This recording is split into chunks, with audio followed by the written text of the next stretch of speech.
بسم الله الرحمن الرحيم فاسألوا أهل الذكر إن كنتم لا تعلمون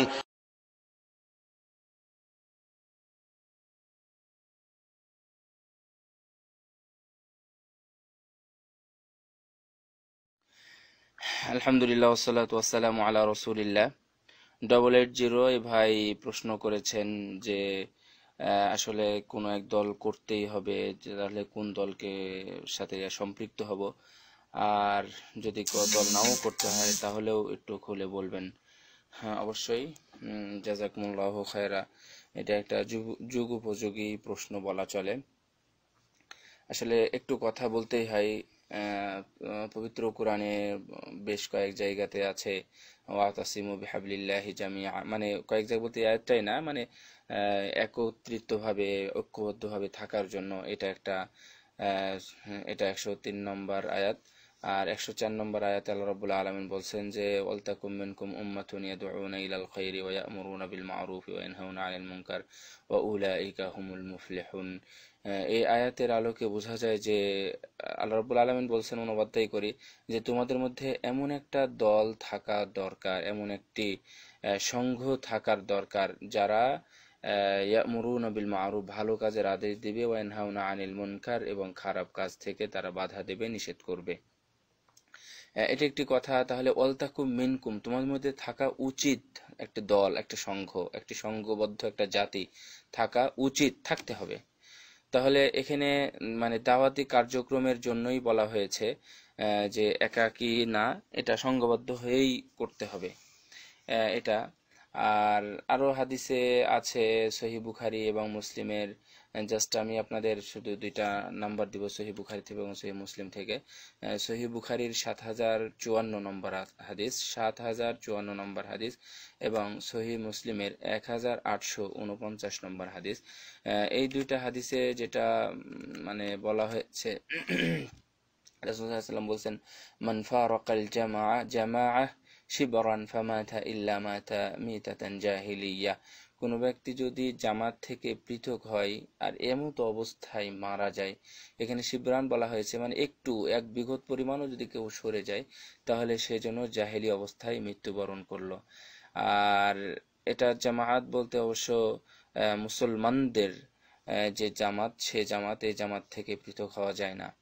আর সাথে সাথে রাসূল সাল্লাল্লাহু আলাইহি ওয়াসাল্লাম বলেছেন, এটা সহিহ তিরমিজিতে আছে, নাসাইতে আছে, হাদিসটা সহিহ, যে আমরুকুম বিখামসিন বিল জামাআ, আমি তোমাদের 5টি নির্দেশ দিচ্ছি, তার একটি হলো তোমরা সংঘবদ্ধ জীবন যাপন করবে। 5টি নির্দেশের প্রথমটাই এটা হাদিস। আর তারপরেও আরো অনেক হাদিস আছে যে ইয়াদুল্লাহি আলাল জামাআ, আল্লাহ রাব্বুল আলামিনের হাত রয়েছে জামাতের উপরে, এটা হচ্ছে রহমত।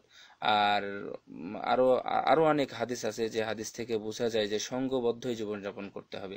দেখেন, রাসূল সাল্লাল্লাহু আলাইহি ওয়াসাল্লামও একাকী দাওয়াত প্রচার করেননি, করতে পারতেন অবশ্যই, কারণ ওনার সহযোগী সরাসরি আল্লাহ রাব্বুল আলামিন। আল্লাহ রাব্বুল আলামিন মানে উনি যদি চাইতেন তাহলে তাইফের ময়দানে একদিনে মানুষ হেদায়েত হয়ে যেত।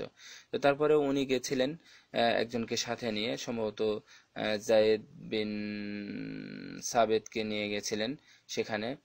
আর এখানেও আবু বকর সঙ্গী হলেন, খাদিজা রাদিয়াল্লাহু তাআলা আনহা সঙ্গী হলেন, একে একে সঙ্গী হলে সবাই সংঘবদ্ধ হয়ে এরপরে সবাই মিলে দাওয়াত প্রচার শুরু করলেন। এবং দেখেন, এটাও সহিহ হাদিস যে রাসূল সাল্লাল্লাহু আলাইহি ওয়াসাল্লাম সর্বপ্রথম যখন মদিনাবাসীকে দাওয়াত দিয়েছিলেন মক্কাতেই হজের সময়ে, তখন আব্বাস রাদিয়াল্লাহু তাআলা আনহু তখন ইসলাম গ্রহণ করেননি। তো আব্বাসকে নিয়ে গেছিলেন রাসূল সাল্লাল্লাহু আলাইহি ওয়াসাল্লাম, যে আমি যেটা বলবো সেটা আপনি তাদেরকে ভালোভাবে বুঝিয়ে দেবেন। তখন আব্বাস রাদিয়াল্লাহু তাআলা আনহু বুঝিয়ে দিয়েছিলেন, উনি অমুসলিম হওয়া সত্ত্বেও। আব্বাস রাদিয়াল্লাহু তাআলা আনহু ইসলাম ধর্ম গ্রহণ করেছেন সেই বদর যুদ্ধের পরে, যখন ধরা পড়েছিলেন, তখন উনি এরপরে ইসলাম ধর্ম গ্রহণ করেন আর কি। বদর যুদ্ধ রাসূলের বিরুদ্ধেই করেছেন কিন্তু। তো ইত্যাদি নিয়ে আমি এতক্ষণ যেগুলো বললাম সেটা হলো আসলে জামাতের সাথেই সম্পৃক্ত থাকতে হবে। আপনার এই প্রশ্ন হলো যে আসলে কোন জামাতের সাথে।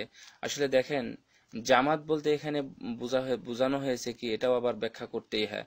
রাসূল সাল্লাল্লাহু আলাইহি ওয়াসাল্লাম বলছেন যে মা ওয়াফাকাল হাক্কু ওয়া ইন কুনতা ওয়াহদাক, তুমি হককে সামনে নিয়ে এবং হক অবলম্বনে তুমি থাকবে।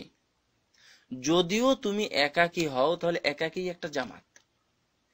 মা ওয়াফাকাল হক মানে হকের অনুকূলে তুমি থাকবে, যদিও তুমি একা হও তাহলে এটাই জামাত।